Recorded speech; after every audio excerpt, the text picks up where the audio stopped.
जय हिंद। हैप्पी छठ पूजा और आपको और आपके पूरे परिवार को छठ पूजा की ढेर सारी शुभकामनाएं। तो देखिए, पिछले क्लास में हमने त्रिकोणमिति का एक मान सारणी पढ़ाया था और याद करने के लिए बहुत बेहतर तरीके से बताए थे आपको। आज की क्लासेज में हम लोग त्रिकोणमिति के मान सारणी से संबंधित बहुत सारे प्रश्नों को करेंगे।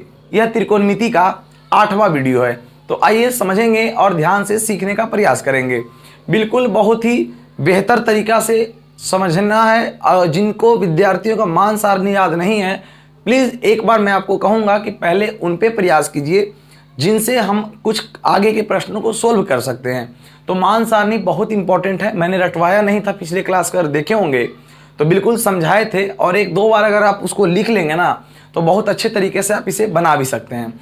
चलिए, तो बिना देर किए हुए आज हम क्लास को शुरू करते हैं और आज के क्लासेज में मान सारणी से संबंधित प्रश्नों को हल करेंगे।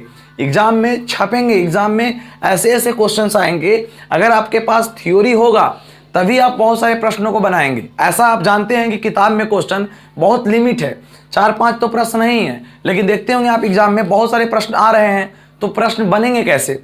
तो सिर्फ आपके पास कॉन्सेप्ट होना चाहिए, क्योंकि प्रश्न अगर आप किताब से भी पढ़ के जाएंगे ना तो अच्छा स्कोर आप नहीं कर पाएंगे। इसलिए आपके लिए सबसे बेहतर विकल्प है कि आप जाकर के प्रश्नों को सोल्व करने के बजाय थ्योरी पर ध्यान दें।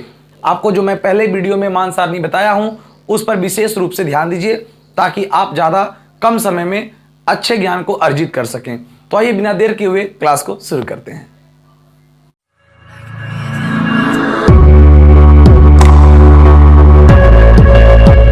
देखिए, इन प्रश्नों को कैसे बनाया जाता है। आपको पहले ध्यान में ये रखना है बातों को कि ये जो मान दिया गया है, इस मान में आपको मान सारणी के द्वारा, तो वीडियो चालू रखिए, ठीक। जैसे थोड़ा सा बोलूँ तो वीडियो चालू करें, ठीक। ईसम के लेना, थोड़ा बहुत लैपटॉप के लेना, मोबाइल। देखिए, मान सारणी का प्रश्न कैसे बनाते हैं। मान सारणी से रिलेटेड प्रश्नों को बनाने के लिए बिल्कुल यहाँ पर आपको प्रत्येक का मान याद होना चाहिए, चाहे प्रश्न कैसा भी हो आप बना लेंगे, ठीक है। यदि मान सारणी आपको नहीं आता हो तो फिर आपको दिक्कत हो सकता है। तो इस बात का पूरा ख्याल रखेंगे कि सबसे पहले जरूरी चीज़ें क्या है। तो जरूरी चीज़ें आपका है मान सारणी याद होना, दूसरा कैलकुलेशन। अगर ये सब चीज़ें पर आपका कंट्रोल है, बहुत अच्छा सा कमांड है, तो बहुत बेहतर आप कर पाएंगे। तो आइए देखते हैं कैसे इस प्रश्नों को बनाते हैं हम लोग। तो सबसे पहले यहाँ पर ध्यान दीजिएगा सभी लोग कि जो मान दिया गया है उसमें मान पुट करिए। पहला प्रश्न है साइन 45 डिग्री का मान। बहुत बेहतर तरीका से याद करवाया था, 1/√2 हो जाएगा, गुना कॉस 45 का मान, कॉस 45 का मान भी 1/√2 हो जाएगा, और माइनस साइन 30 का जो मान होता है वो 1/2 होता है। तो देखिए, तो 1 गुना 1 तो 1 होगा, और √2 गुना √2, रूट के बाहर वाला बाहर गुना होता है और अंदर वाला अंदर, तो 2 दूना 4 होगा, और 4 का वर्गमूल 2 हो जाता है, तो 2 हो जाएगा, माइनस 1/2। एक मान प्लस में और एक मान माइनस में होता है तो 0 हो जाएगा, तो इसका आंसर क्या हो जाएगा? 0। ठीक उसी तरीके से इस प्रश्न को देखिएगा आप, तो लिखा हुआ है क्या चीज? साइन 90 का मान। तो साइन 90 का मान 1 होता है, कॉस 0 का मान जो होता है वो 1 होता है, tan 0 का मान 0 होता है, और tan 45 का मान 1 होता है। बिल्कुल सिंपल तरीके से आप आंसर 3 बता सकते हैं। तो ऐसे बहुत सारे प्रश्नों को हम लोग सीखेंगे। ये बिल्कुल आसान सा प्रश्न था, ये दिखाने के लिए था आपको कि देखिए कैसे प्रश्नों को सोल्व किया जाता है। तो आइए देखते हैं अगले प्रश्न को। बनाए गए इन तमाम प्रश्नों को जो दिया गया है आपका, एक बार वीडियो को पॉज कर लीजिए, ऐसे खुद से बनाने का प्रयास कीजिए, क्योंकि ये बहुत सिंपल प्रश्न है। मान सारणी में बार बार बोल रहा हूँ कि याद रहेगा, तो बिल्कुल आसान तरीकों से आप बना पाएंगे। चलिए, साइन 60 का मान, इसमें मान डालते रहिएगा ना तो आपको ऑटोमेटिक याद हो जाएगा। साइन 60 का मान क्या होता है? तो हो जाएगा √3/2 हो जाएगा स्क्वायर, माइनस कॉस 60 का मान क्या होता है? तो कॉस जो 60 का मान होता है 1/2 होता है। अगर मान गलत डालेंगे तो आपका रिजल्ट भी गलत आएगा, ठीक है ना, इस बात का ख्याल रखिएगा। स्क्वायर से रूट खत्म, तो यहाँ हो जाएगा 3/4, 1 का स्क्वायर 1, 2 का स्क्वायर 4। तो जिसका ये जो हर बराबर होता है ना, अंश और हर में जानते हैं, जिसका हर बराबर होता है उसका अंश या तो डायरेक्ट जोड़ दीजिए या तो डायरेक्ट घटा सकते हैं, अधिकार है आपका। 3 में से 1 जाएगा तो 2 हो जाएगा, 2/4 इसे आप लिख सकते हो, और 2/4 को अगर कैंसिल करोगे तो आपका आंसर 1/2 हो जाएगा। इतना तो आप कर ही सकते हैं। ठीक उसी तरीके से इस प्रश्न को आइए देखते हैं। 4 × साइन 60 का मान हो जाएगा √3/2 का स्क्वायर, प्लस अगर स्क्वायर है साइन पर तो स्क्वायर दिए हैं, नहीं रहता तो नहीं देते। 3 × tan 30 का मान जो है, tan 30 का मान √3 होगा, स्क्वायर है तो स्क्वायर माइनस 8 इंटू साइन 45 का मान 1/√2 होगा और कॉस 45 का मान भी 1/√2 होगा। तो ध्यान दीजिएगा 4 गुना स्क्वायर से रूट खत्म होगा 3 आएगा बटा में 4 प्लस 3 गुना स्क्वायर से रूट खत्म तो 3 माइनस में 8 गुना √2 गुना √2 तो सिर्फ 2 हो जाएगा। इसको कैंसिल करिए तो 4 से 4 कैंसिल हो जाएगा और आपका 3 होगा प्लस में 3 तिया 9 हो जाएगा। 2 से काटेंगे तो 4 हो जाएगा तो यहाँ पे 4 आ जाएंगे। तो 9 और 3 12, 12 में से 4 जाएगा तो आपका 8 हो जाएगा करेक्ट आंसर। देखिए थोड़ा सा आपको भूल भुलैया रास्ते में डालने के लिए पाई का मान दे दिया है। जब हालांकि मैंने कल के वीडियो में ये भी बताया था कि पाई का मान त्रिकोणमिति में 180 डिग्री होता है, तो ठीक उसी तरीके से आप यहाँ पर ध्यान दीजिएगा कॉस स्क्वायर 0 डिग्री, कॉस 0 का मान होता है 1, तो यहाँ पर आप 1 का स्क्वायर कर सकते हो। ठीक है, आप देखिए ध्यान से tan स्क्वायर 45 हो जाएगा क्योंकि पाई बाई 4 का मतलब 45 डिग्री होता है। तो tan 45 का मान क्या हो जाएगा, तो tan 45 का मान 1 होता है तो 1 का स्क्वायर आप कर सकते हो। ठीक है, साइन 90 है, पाई बाई 2 का मतलब 90 होता है, 180/2 तो 90, तो साइन 90 का मान 1 होता है तो 1 का भी स्क्वायर कर सकते हो। तो 1 का स्क्वायर 1, 1 का स्क्वायर 1, 1 का स्क्वायर 1, तो आपका जो रिजल्ट आएगा वो 3 आ जाएगा। इस तरीके से ही प्रश्न आपको मिलेंगे। अगर आपको गुना करना नहीं आएगा तब तो आप मान सारणी याद होते हुए भी आपसे गलती होना तय है। तो एक बार इसे नोट कर लीजिए, अगले प्रश्न को देता हूं उसे भी बनाने का प्रयास कीजिएगा। देखिए इस प्रश्न को, है तो छोटा ही लेकिन थोड़ा सा अगर आपका जानकारी अगर आपके पास नहीं होगा तो ज़्यादा गलती होने का संभावना है।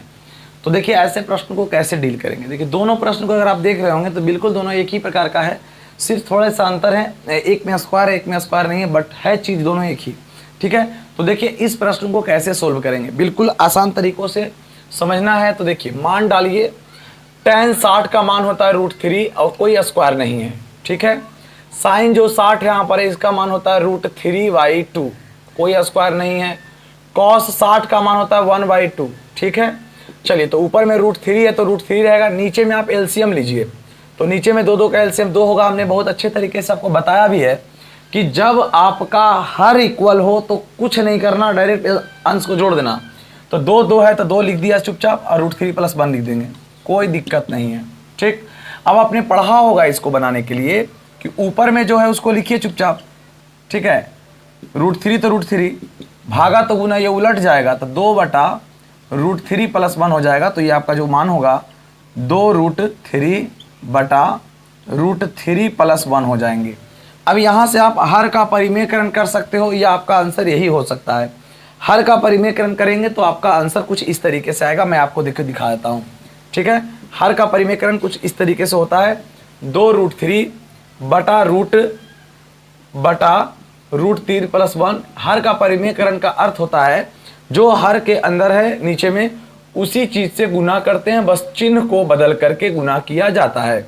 ठीक है, अगर माइनस रहेगा तो प्लस से, प्लस रहेगा तो माइनस से गुना करते हैं। चलिए करिए गुना, 2√3 × 3 तो √3 तो 3 हो जाएगा, तो 3 दूना 6 हो जाएगा।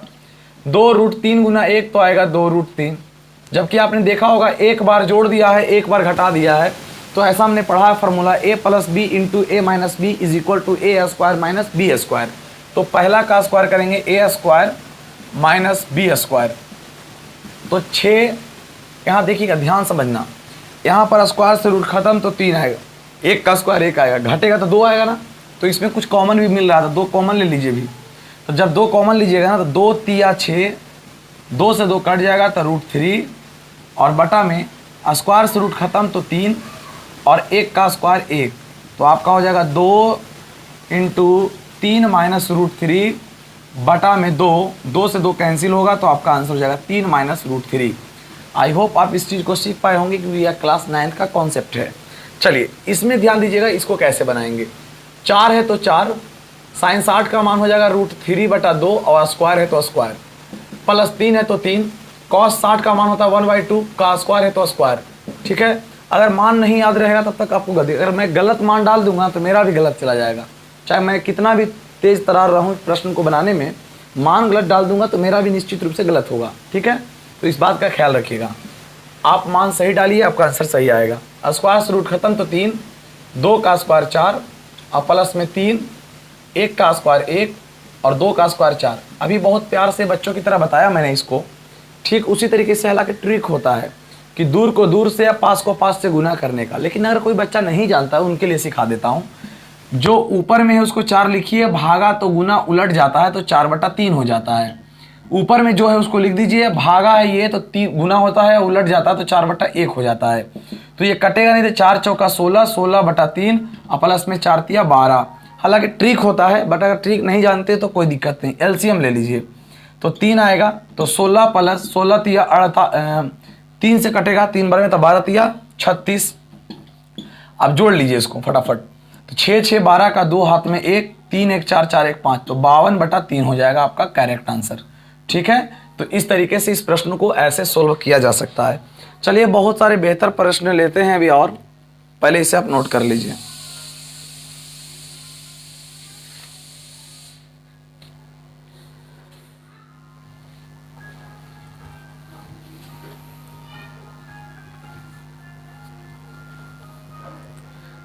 इन प्रश्नों को आप बनाने का प्रयास करेंगे, क्योंकि ये जो प्रश्न है ना वो छोटे छोटे प्रश्न हैं, और ऐसे प्रश्नों को आप बिल्कुल आसान तरीकों से बना लेंगे। क्योंकि इतना प्रश्न को बनाएंगे तो वीडियो भी बहुत लंबा हो जाएगा। लेकिन मैं आपको कहूँगा कि इसमें सबसे ज़्यादा इम्पॉर्टेंट ये वाला प्रश्न है। ठीक है, ये कुछ स्पेशल क्वेश्चंस के रूप में दिए जाते हैं, एनसीईआरटी का प्रश्न है। तो आइए मैं इस प्रश्न को सोल्व कर देता हूं। बाकी आपको लग रहा होगा कि ये बहुत बड़ा प्रश्न है, इसमें सिर्फ आप मान डालिए और भिन्न का जोड़ कीजिए, आपका आंसर आएगा। इसका आंसर आपका 9 देता है। तो ठीक है, जिनका अगर 9 आ जाए आंसर, समझिएगा वो करेक्ट बनाए हैं। ठीक है, तो लेकिन मैं जो प्रश्न सिखाना चाहता हूं उस प्रश्न पर ध्यान दीजिए। इन प्रश्न को आप बनाने का प्रयास करिए, एक बार कर लीजिए खुद से। ऐसा लगे ना कि हम बना लेंगे और आप क्यों बना रहे हैं। तो मैं इसको बना देता हूं, क्योंकि इसमें थोड़ा सा अंतिम में जो प्रश्न होता है आंसर लाने के लिए, अगर बुक से आप आंसर मिलाना चाहोगे तो बहुत सारे विद्यार्थी कंफ्यूज हो जाता है, सोचता है कि सवाल या तो अधूरा है या फिर गलत है या क्या है, नहीं है मालूम नहीं। तो आइए मैं इस प्रश्न को सोल्व करता हूँ। cos 45 डिग्री बटा sec 30 degree plus cos 30 degree. ठीक है, इसे लेकिन जरूर आप बना लीजिएगा, प्लीज आपसे रिक्वेस्ट है कि एक बार बना लीजिए, तब कि आपको लगे ऐसा कि मैं अच्छे से प्रश्न को बना सकता हूँ। बुक का भी सहारा लीजिए आप, बुक से बहुत सारे प्रश्न बुक में दिए होंगे, बुक से बनाइए प्रश्न को और देखिए कि आपके अंदर क्या परिवर्तन आया है। चलिए, तो सबसे पहले तो मैं आपको इस प्रश्न को सोल्व करूंगा। सभी विद्यार्थी बोर्ड पर ध्यान से देखेंगे और पहले एक बार समझ लीजिए, उसके बाद आप अपने से खुद से नोट कर लीजिएगा कॉपी में। देखिए, सबसे पहले लिखा हुआ है cos 45 डिग्री बटा sec 30 degree plus cos 30 degree. ठीक है, यही प्रश्न है, एक बार मिला लेते हैं कहीं गलती ना हो जाए। cos 45 बटा sec 30 प्लस cos 30। चलिए, sec 30 प्लस cos 30। चलिए मान डालिए, cos 45 का मान 1/√2, तो 1/√2। ठीक है, sec 30 का मान, देखिए मैं आपको क्या याद कराने के लिए सिखाया था कि जब sec 30 पूछे मुझे याद ना हो तो मैंने कहा था cos 30 का मान निकालिए। तो cos 30 का मान होता था √3/2, लेकिन इसका उलट जाएगा तो हो जाएगा 2/√3 प्लस cosec 30 का मान अगर आपको याद नहीं है तो cosec उल्टा होता है sin का। sin 30 का जो मान होता है वो होता है √3/2। सॉरी, cos 30 का मान, सॉरी sin 30 का जो मान होता है वो sin 30 का जो मान होता है आपका होता है 1/2, तो यहाँ हो जाएगा सिर्फ 2। तो अब आप इसका एलसीएम लीजिएगा, बस मान याद है तो सही है, नहीं याद है तो फिर गलत हो जाएगा। 1/√2 तो 1/√2, इसका एलसीएम जो आएगा वो √3 आएगा। तो √3 से √3 कैंसिल हो जाएंगे तो आएगा 2, अब प्लस ये आ जाएगा 2√3। चलिए, तो इसको आपको मैं जो अभी प्रक्रिया बताया हूँ वो प्रक्रिया का अप्लाई करिए आराम से। जो ऊपर में है 1/√2 भागा तो गुना उलट जाएगा तो √3/2 प्लस 2√3। चलिए, तो ऊपर वाले के ऊपर गुना करिए, तो √3 गुना 1 तो √3 हो जाएगा। √2 गुना 2, √2 गुना 2 करेंगे तो 2√2 हो जाएगा। √2 गुना अगर 2√3 करेंगे तो 2√6 हो जाएगा। पता है आपको कि रूट के अंदर वाला अंदर और बाहर वाला बाहर गुना होता है, तो √2 तिया 6 और 2 गुना बाहर में 1 तो 2। इतना तो सबको आता है करने के लिए, यही आपका आंसर है। बट आपको यहाँ सीखना है कि यहाँ हम करते हैं रेशनलाइज, हर का परिमेयकरण। बस इसी को हर का परिमेयकरण करिए और आपको बहुत बेहतर तरीके से सीखे होंगे करने के लिए। तो √3 बटा 2√2 प्लस 2√6 गुना करिएगा। तो ऊपर गुना करिएगा तो 2√2 माइनस में 2√6 बटा 2√2 माइनस में 2√6। चलिए करिए, गुना करने आता ही होगा, रूट के अंदर वाला अंदर बाहर वाला बाहर, तो 2√6 हो जाएगा, 2√6 हो जाएगा। प्लस माइनस माइनस 1 गुना 2 तो 2 और रूट के अंदर वाला अंदर 3 छक्का 18 तो √18। ठीक है, उसी तरीके से आप यहां देखिए तो एक ही चीज को जोड़ दिया है और एक ही चीज को घटा दिया है। तो पढ़े हैं पहला का स्क्वायर माइनस दूसरा का स्क्वायर, तो यहां आपका हो जाएगा 2√2 का स्क्वायर माइनस 2√6 का स्क्वायर। ठीक है, तो चलिए आराम से यहां पे कर सकते हो आप 2√6 और 2 इंटू, देखिएगा 18 को अगर तोड़िएगा तो 9 दूनी 18 होता है, तो 9 का वर्गमूल 3 होगा, तो इसे हम लिख सकते हैं 3√2। देखिए सीख लीजिए, 18 को हम लिख सकते हैं 2 गुने 3 गुने 3, तो 2 3 के बदली बाहर में 1 आएगा, इसलिए इसे 3√2 लिखा जा सकता है, इसलिए मैंने √18 को 3√2 लिख दिया है। स्क्वायर से रूट खत्म होता है, 2 का स्क्वायर 4 और स्क्वायर से रूट खत्म, तो 4 दूना 8, 2 का स्क्वायर 4 स्क्वायर से रूट खत्म, तो 4 छक्का 24, यानी यहाँ 2√6 3 दूना 6 √2 बटा में यहाँ पर माइनस में 16 आएगा, 16 8 24 होता है। देखिए अब यहाँ पर क्या करेंगे, यहाँ पर कॉमन ले लीजिए 2, यहाँ कॉमन लीजिएगा तो राशि कट जाएगा ये, तो इसे 2 कॉमन लेना बेहतर है आपके लिए। तो जैसे ही कॉमन लीजिएगा ना तो यह आ जाएगा √6, 2 से कॉमन लीजिएगा तो 2√2 और बटा में यहाँ क्या है, यहाँ पे माइनस में √16 है, सॉरी माइनस 16 है, कट जाएगा 2 से 8 बार में, तो माइनस नीचे ना होकर माइनस ऊपर हो जाता है, माइनस नीचे ना होकर के माइनस ऊपर हो जाता है, तो हो जाएगा माइनस में √6 माइनस 2√2 बटा में 8। बस इस माइनस को दोनों को दे दीजिए, माइनस को दे दीजिए का मतलब माइनस से गुना कर दिए, माइनस में माइनस गुने √6 तो माइनस में √6 माइनस माइनस प्लस तो 2√6 2√2 और बटा 8। इसी को थोड़ा सरिया के लिख सकते हैं आप, प्लस वाला को पहले तो 2√2 और माइनस में √6 बटा 8। यही आपका आंसर है और यही किताब में भी आपका आंसर देता है। तो सोचिए यह स्पेशल क्वेश्चन था कि नहीं था, इसलिए इसमें आपको ध्यान देने की जरूरत है।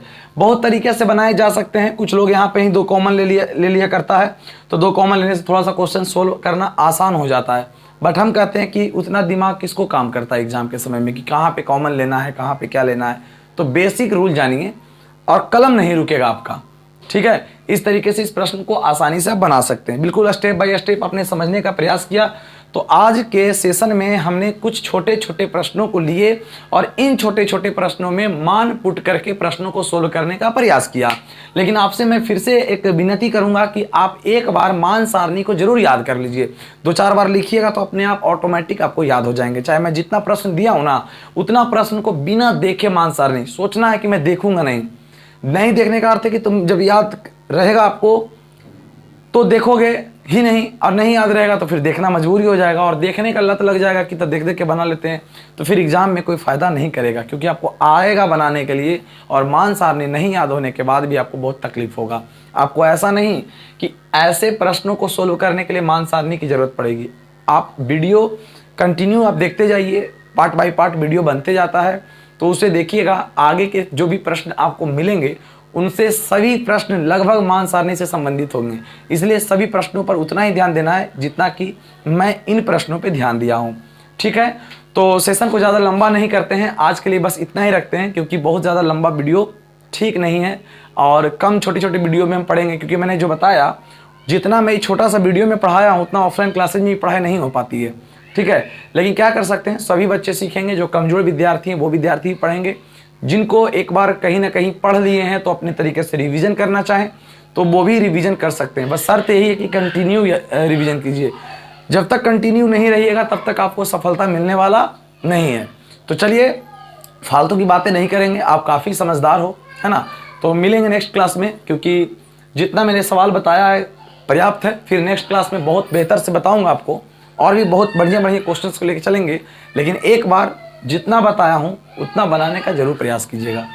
ठीक है, तो मिलेंगे नेक्स्ट क्लास में। आज के लिए यहीं तक। जय हिंद।